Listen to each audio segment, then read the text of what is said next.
Welcome all. Today we are going to take another topic of our chapter number 5, air conditioning systems, and today we are going to see the evaporators.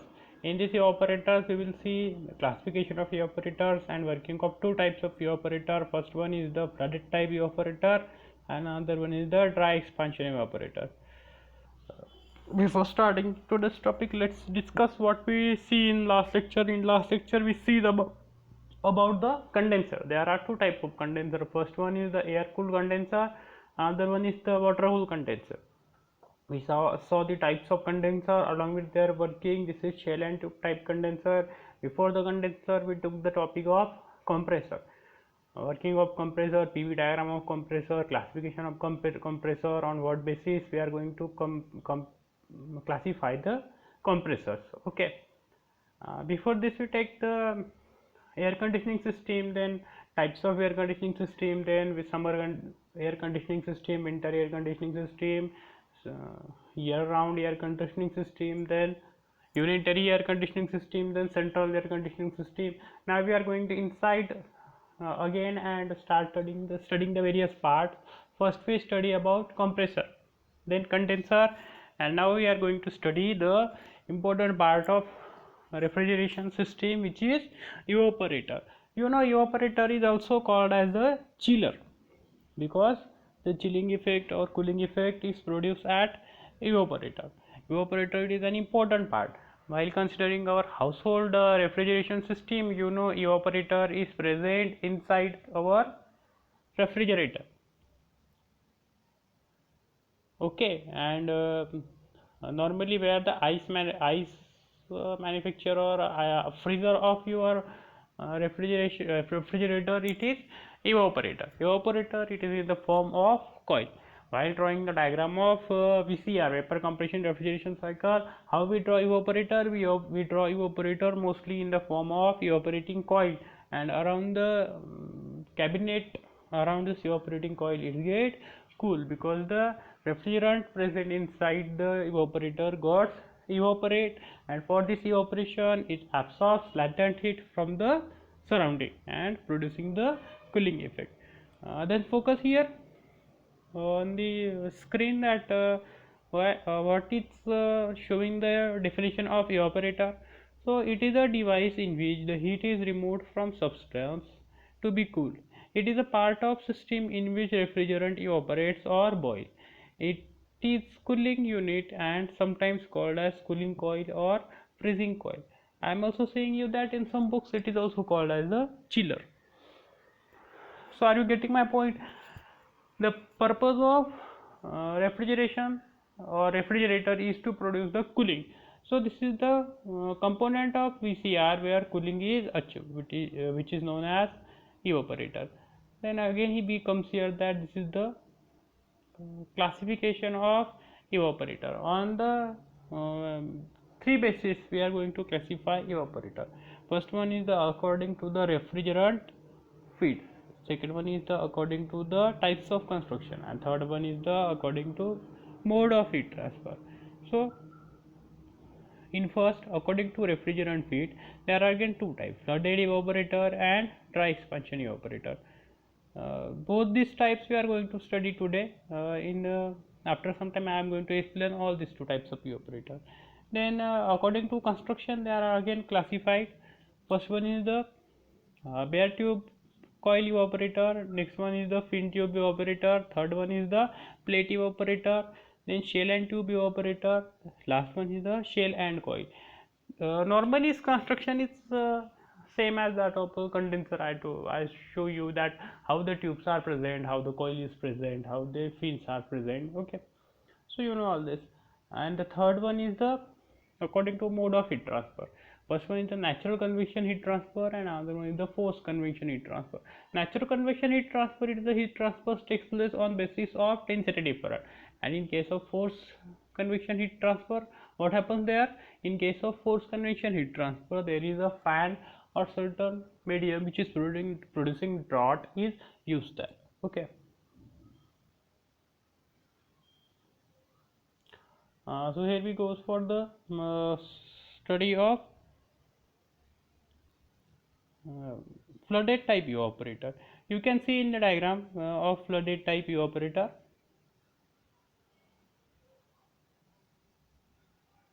This is the diagram for flooded type evaporator. The important components of this flooded type evaporator can be stated as evaporator coil, then accumulator. This part is known as accumulator. Then this is the float, which is the important part of this control valve, which is going to control the liquid layer here.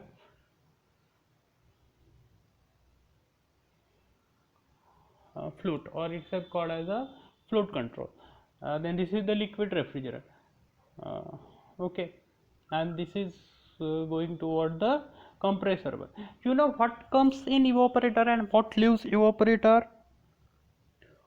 High pressure, low temperature liquid refrigerant from condenser. It comes in the evaporator, and low pressure saturated vapors leaves the evaporator. The leaving vapor is going towards compressor, and liquid is comes from the receiver to the evaporator. Okay, so here we go to study the working of this evaporator. In this, liquid refrigerant is coming from condenser or receiver, which maintain at constant level by float wall. What is the function of this float or float wall? The function of this float or float wall is to maintain the constant liquid level inside the evaporator. This liquid is also present in evaporative coil. As this liquid is here, so it is also present at up to this level inside the evaporator. When it absorbs heat, it gets evaporated and the vapor comes in accumulator, which are then sent to the compressor. Look guys, this liquid which comes in evaporative coil, it absorbs heat from the surrounding and got evaporated and convert into the vapor. These vapors comes here upside direction, and it moves to the accumulator, and later these vapors are sent to the compressor valve. You know why vapors are upside and liquid is present downside? Because density of vapor is less than density of liquids. That's why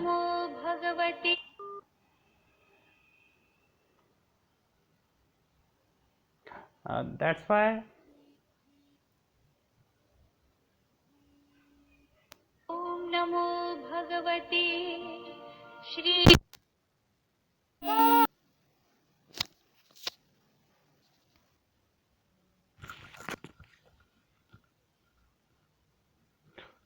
so here we start again our section, that flooded type evaporator. So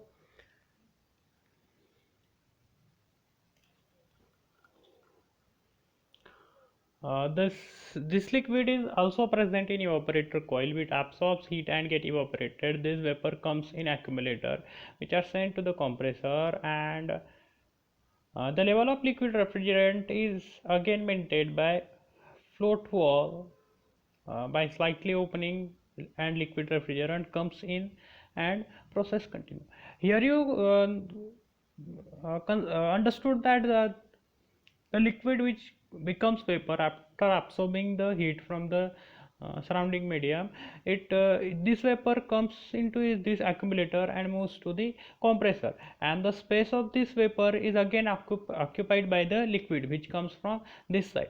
Because of this, the liquid level in this tank drops, and as the liquid level drops, this float wall senses the drop in liquid level and allows the entry of more liquid from the condenser or receiver, so that the liquid level inside this tank is remained constant.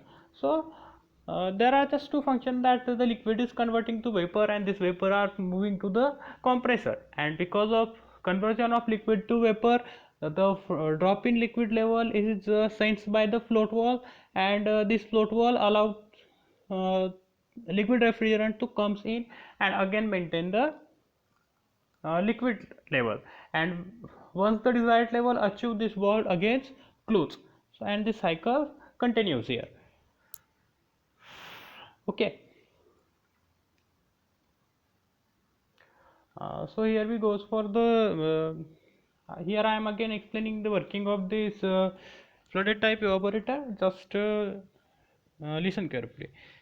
In a flooded type evaporator, a constant refrigerant liquid level is maintained. A float valve is used as throttling device which maintains a constant liquid level in evaporator. It consists of a shell into which the refrigerant liquid is fed through the float valve. The shell is connected to the top and bottom of coil. The liquid flows from the bottom of the shell by gravity to coil tube, in which it evaporates by absorbing heat from the surrounding. The liquid vapor mixes from the coil return to the shell. In the shell, the liquid and evaporates are separated. The vapor is collected at top of the shell, i.e. inside accumulator. From there, it enters into the compressor through suction line. Flooded type evaporator provides rapid cooling and are used in large capacity equipment. Then here I am going to tell some advantages of flooded type evaporator. Flooded type evaporator has higher COP in flood system, better flow distributed into evaporator because the inlet is 100% used. Next one is the flooded utilization of plate area because there is no superheating zone. Next is the flooded evaporator is self-regulating. Uh, Here we goes for to understood the discharge of flooded type evaporator. First one, it is higher installation cost because of more equipment is needed. Second one is the more refrigerant needed to avoid superheating in the evaporator. Third one is low pressure drop in evaporator because it is driven by density difference. Last one is the flooded type system is complicated in design. Okay. Hope you understand this flooded type evaporator. Now we are going to see this dry expansion evaporator. This is the diagram of dry expansion evaporator. In this diagram itself, you can see its component.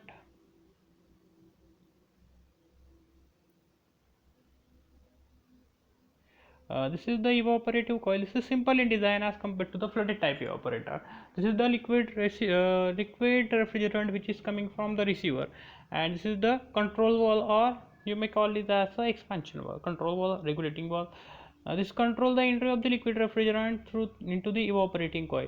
You can see liquid is coming inside the coil, and as the liquid in evaporating coil absorbs heat from the surrounding, it gets evaporated, and these vapors are coming out through this way here.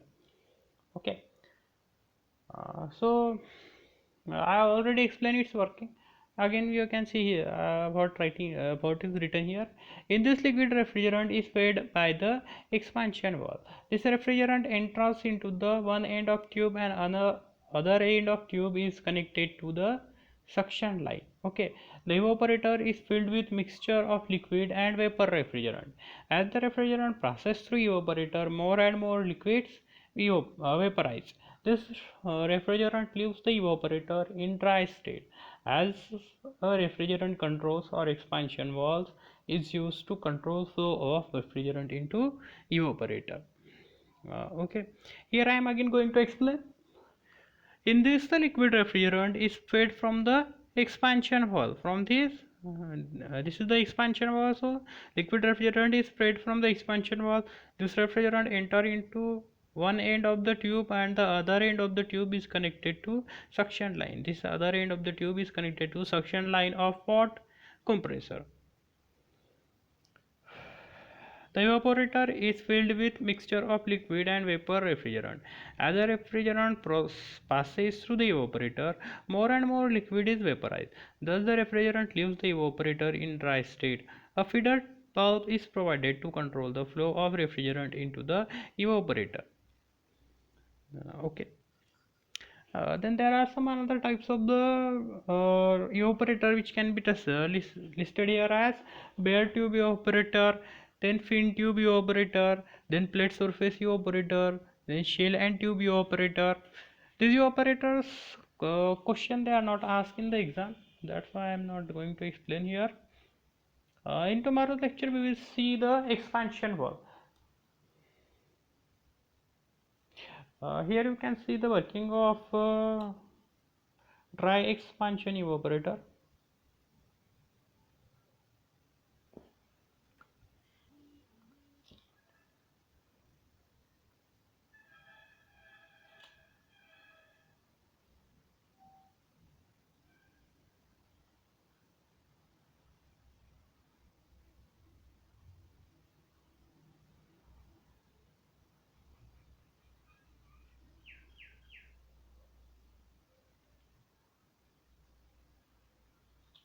Hi, welcome to my channel Mechanical Engineering. In this video I teach you the dry expansion type evaporator. In short, it is known as the DX type evaporators. In this video I teach you the introductions, how it's work, its component. Okay, for what that I request to like the video and subscribe my channel for watching this more video. So this dry expansion type evaporator is mostly used in a VCRS systems. Now this is the inlet from the evaporators. This liquid refrigerant is coming out from the receivers. Here the expansion valve. This is the evaporator coil. From the liquid refrigerant is pass, and this is the outlet of the evaporators. And here one filler bulb is provided, and this filler bulb is used to control the mass flow rate coming out from this expansion valve. Okay, so this filler bulb is control the mass of the liquid supplied to the evaporators. Okay, and this filler bulb is sense the superheat of the vapor. Okay, if superheat is high, then it supplied the less refrigerant. If superheat is lower, then it's opened the more valve and it supplied the more refrigerants. Okay, so liquid coming out from the receivers is fed to the expansion valve, and from these expansion valves the liquid refrigerant is supplied into these evaporators, and this liquid refrigerant is vaporized at that outlet. So all these liquid refrigerants is completely converted into the superheated vapor at the outlet of the evaporators. In the flooded type evaporator, what we teach, the evaporator surface is always weighted by the liquid refrigerants. But in the dry expansion valve, the evaporator coil is not always filled with the liquids. The amount of the liquid refrigerant supplied to this evaporator, it is depend on the load on the evaporators. Okay, so it is opposite to the flooded type evaporators. The always not in filled with the liquids, but it is depend on how amount of the liquid is supplied. It is depends on the loads. So expansion valve is controls the rate of flow of the liquid refrigerant in such a way that all the liquid refrigerant is vaporized, means converted into the superheated vapor at the outlet of the suction lines. And at the outlet of suction valve, suction pipe, the filler bulb is connected to control the rate of flow from the orifice. And rate of liquid feed in this evaporator is depend on the load on the evaporator. Okay, now when the load on the evaporator is high, okay, suppose we are putting the more food or the more vegetables in our freezers, then what they happen, load on the evaporator is increased. At that time the evaporator is need to absorb the more heat. So at that time when the load is increased, then the superheat vapor is increased. Okay, so it is sensed by the filler bulb, the superheated is increased. Then filler bulb is supplied the sands to the expansion valve, and expansion valve is supplied the more liquid. Okay, so when the load is increased, then we require to supply the more mass. When the load is reduced, suppose we are removing the vegetables and ice cream from the freezers, at that time load on the evaporator is reduced, and the load is reduced, then this degree of superheated vapor is reduced and it is sensed by the filler bulb. It supplied the sensor to the expansion valve. So when the load is reduced, we require the lower mass flow rate. So lower mass is supplied into these evaporators, and this according to this mass, it is completely converted onto the vapor state at the outlets. So on the basis of the load, we change the mass, liquid mass supplied to the evaporators. So this DX type evaporator is one of the most widely used device for producing refrigerating effect, and it is used for the system having capacity below 150 tons of refrigeration. Thank you for watching this video. So here we are stopping today. In the tomorrow is the last section of this chapter, where we are going to study the safety units and the expansion wall, which is the last topic of this chapter, and we are going to end this chapter there tomorrow. So stay home, stay safe, and hope to see you soon.